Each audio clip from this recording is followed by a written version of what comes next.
Myself, Ramananda Nayak, selection grade lecturer in Chemical Engineering Department, Karnataka Government Polytechnic, Mangalore, on behalf of Department of Collegiate Education and Technical Education.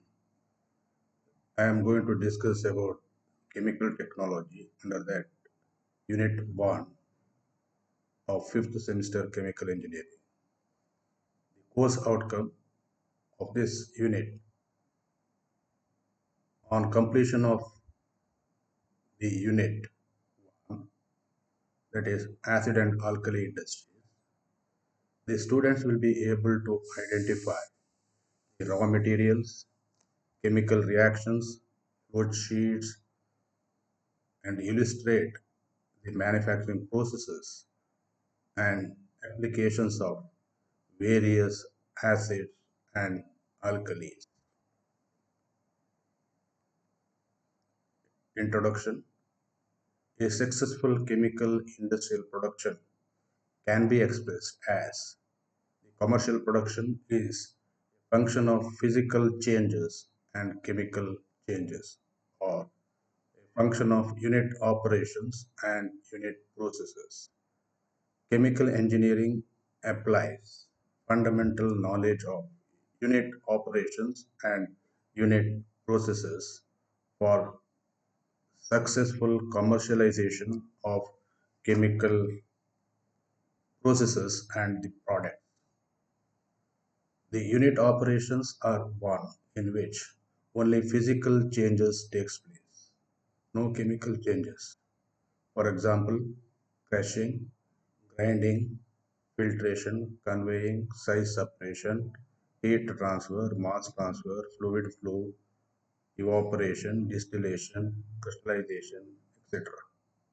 Unit processes are one in which chemical changes takes place due to chemical reactions. For example, oxidation, calcination, alkylation, condensation, cracking, dehydrogenation, hydration, etc. The nature of chemical industry is different from most of the rest of the industry. In chemical industries, the raw materials actually ends up with the consumer product by passing through a series of chemical and physical changes. Chemical engineers are trained primarily to work in a chemical industry. In chemical manufacturing industries, block diagrams are drawn initially to and the chemical flow and the various stages of the chemical process are actually identified, and by bringing material and energy balance, the feasibility of the process can be decided. In earlier, the block diagrams are actually written identifying various stages of operation, but nowadays the schematic representations of the equipment that are used in the various stages of operation are used in the flow diagram or flow sheet so that one can easily understand the process that is taking place in each stage. Some of the schematic representations of unit operations are listed below. For example, unit operation like batch distillation, centrifugal pump, reciprocating pump, jet ejector, fixed bed contactor, crystallizer, rotary filter, filter press, cyclone separator, electrostatic precipitator, bag filter, centrifuge, settling tank, wet scrubber, bucket elevator, screw conveyor, bucket conveyor. The flow charts has to be studied thoroughly. The students, you have to practice the flow charts by writing or drawing the flow chart several times so that you can memorize the flow chart, so that in the examination they may ask to draw the flow charts and explain the processes. Hence, it is very much required to know how to draw the flow charts, and all chemicals that are actually manufactured are having their own flow diagrams. So whatever the flow diagrams coming in the future sessions in this course, you have to study all those by practicing yourself. In this session, we are going to discuss about the manufacture of sulfuric acid. Sulfuric acid, it is known as a king of acids, and it is a versatile acid. It is a oxidizing dehydrating agent. So it is used most commonly in all chemical industries. The raw materials required for the production of sulfuric acid are: number one, sulfur dioxide. The sulfur dioxide is obtained from various sources like elemental sulfur, by burning pyrites, by burning sulfides of copper, zinc, lead, molybdenum, and also it is actually recovered from sulfuric acid, that is waste sulfuric acid, and hydrogen sulfide. The second raw material is catalyst is required. Usually, widely used catalyst is vanadium pentoxide, which is dispersed on a porous carrier in pellet form. Porous carriers are used to give large area of contact to increase the contact area of the reactants and the catalyst. And usually, Kiesel Gur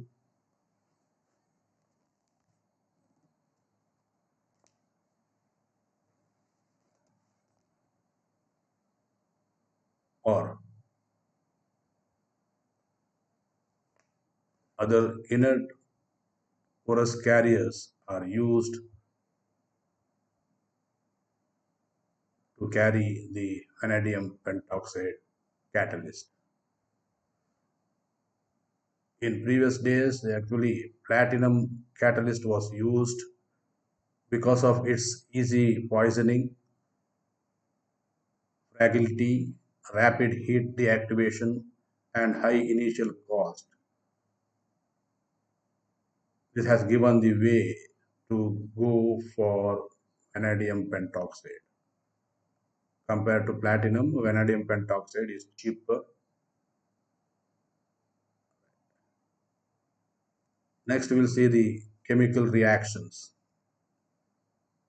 The chemical reactions are taking place in stepwise, like the sulfur, if elemental sulfur is used as a source of sulfur dioxide, the sulfur is actually burnt in oxygen in a current of air to produce sulfur dioxide.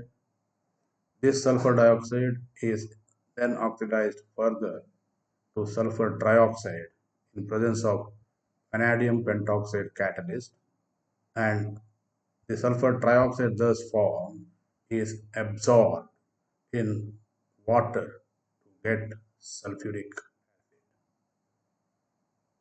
Right. Next, we will see the flow diagram or flow sheets. You can see this flow sheet. So here various stages are actually identified or shown, like storage of sulfur, burner, then condenser, then gas filter, two-stage catalytic converter, volume absorption tower, sulfuric acid absorption tower, water cooled chillers for cooling the acid stream, and storage tank for oleum and concentrated sulfuric acid.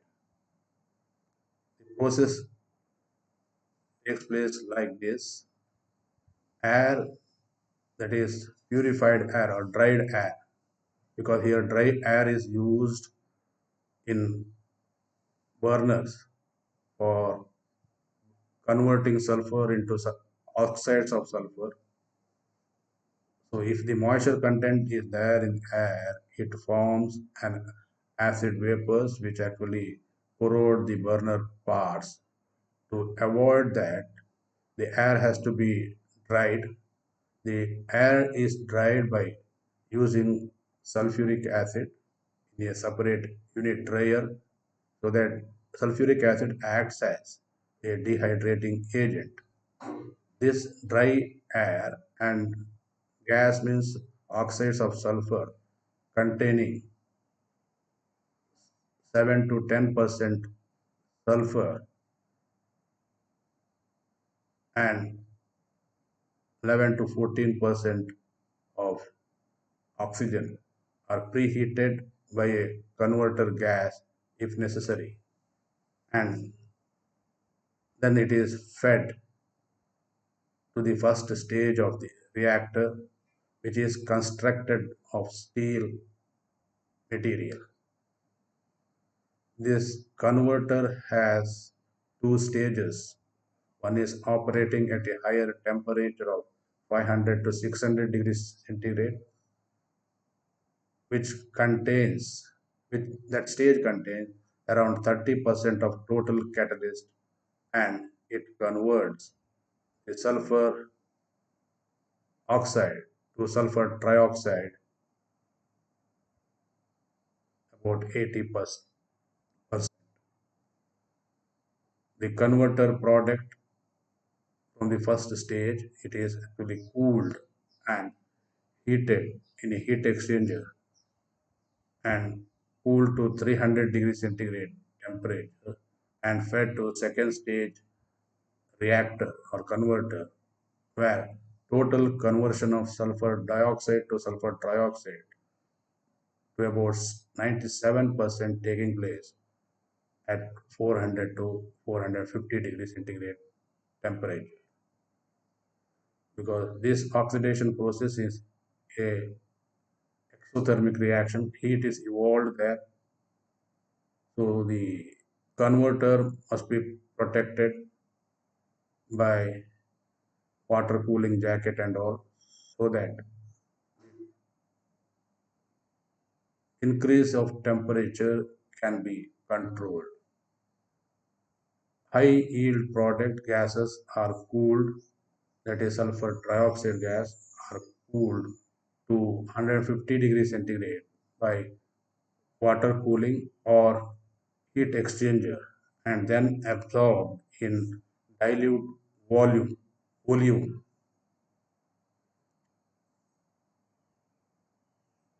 at a rate of allow not over 1% rise in acid strength. That is, dilute as volume is used to absorb the sulfur trioxide in the first stage of absorption, wherein 1% rise of acid strength takes place. The unabsorbed sulfur trioxide is then fed to final stage of absorption, and where the scrubbing of this unabsorbed sulfur trioxide with lower strength of acid. That means the acid means sulfuric acid, which is about 97% concentration, is used there, so that we get the concentrated acid of 98% in the second absorption unit, where low concentrated, that is 97% concentrated sulfuric acid, is used to absorb the sulfur trioxide, so that the 1% concentration of the acid increases and gives 98% concentrated sulfuric acid, at the bottom of the tower. The volume which is formed in the first stage. Volume is the mixture of sulfuric acid and sulfur trioxide. Concentration may be up to 40%, and the higher concentrated volume is desired. The concentration can be increased up to 65% by distilling 20% volume. So this is the process which is taking place in the production of sulfuric acid by contact process. The another process is there, that is chamber process. It is obsolete now. We are not going to discuss about that in this session. Next, we will see the applications of sulfuric acid. Since it is a versatile acid, as I said earlier, it is used in the production of phosphoric acid, phosphate fertilizers, inorganic chemicals and pigments, in copper leaching, synthetic rubber and plastic, in the production of industrial chemicals, in paper and pulp industries, and other chemical industries. It is also used in petroleum refineries to give a final purification of all the products which are formed in the refinery. Next, we will see the properties, that is physical properties of sulfuric acid. The molecular weight for sulfuric acid is 98. Sulfuric acid melts, that is the melting point is 10.5 degrees Celsius. Sulfuric acid boils at 340 degrees Celsius. It completely miscible with water with large heat of solution. That is, when you add sulfuric acid to water, due to the heat of reaction, the heat of the water increases. Sulfur trioxide is soluble in sulfuric acid and it gives volume. Now, these are the properties of sulfuric acid, physical properties. Now we'll see some of the multiple choice questions. Right?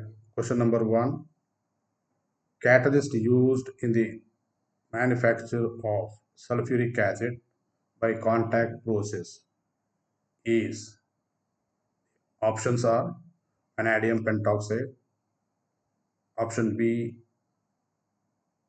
chromic oxide, option C manganese oxide, option D ferric oxide. The answer is vanadium pentoxide. Vanadium pentoxide is used as a catalyst in the sulfuric acid production.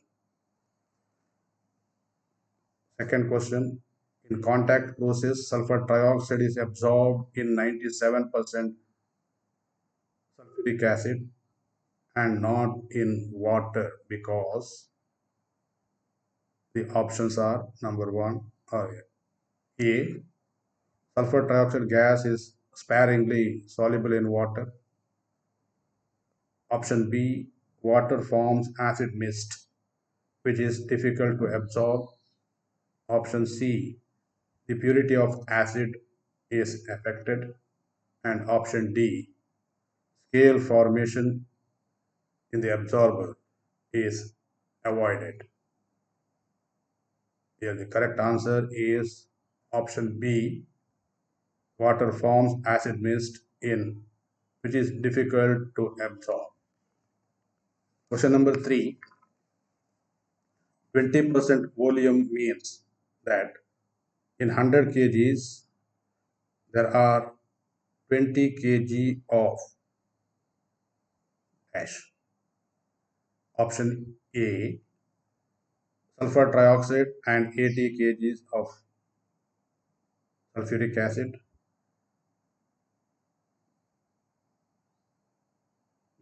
Option B, sulfuric acid and 80 kgs of sulfur trioxide.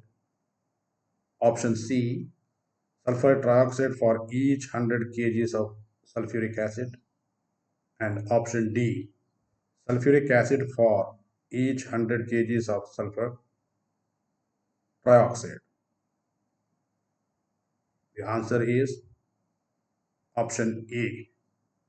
It is 20% oleum means in 100 kgs it contains 20 kgs of sulfur trioxide and 80 kgs of sulfuric acid. Question number 4. High strength oleum is prepared by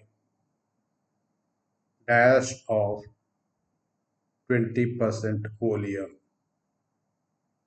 That means you have to here give which unit operation is used to increase the concentration. Options are option A, absorption, option B, distillation, option C, evaporation, option D, adsorption. The correct answer is option B, that is distillation. By distillating lower concentrated oleum, we can get higher concentrated oleum. Question number 5. The concentration of sulfuric acid produced by contact process, that is in the tower absorption. The options are 90%, option B 65%, option C 78%, and option D 98%. What would be the answer?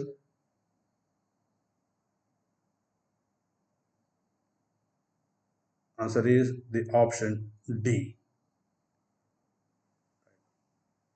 Students, today we have discussed about various unit operations and unit processes, meaning of the unit operation and unit processes, the raw materials required for production of sulfuric acid, the reaction taking place in the production of sulfuric acid by contact process.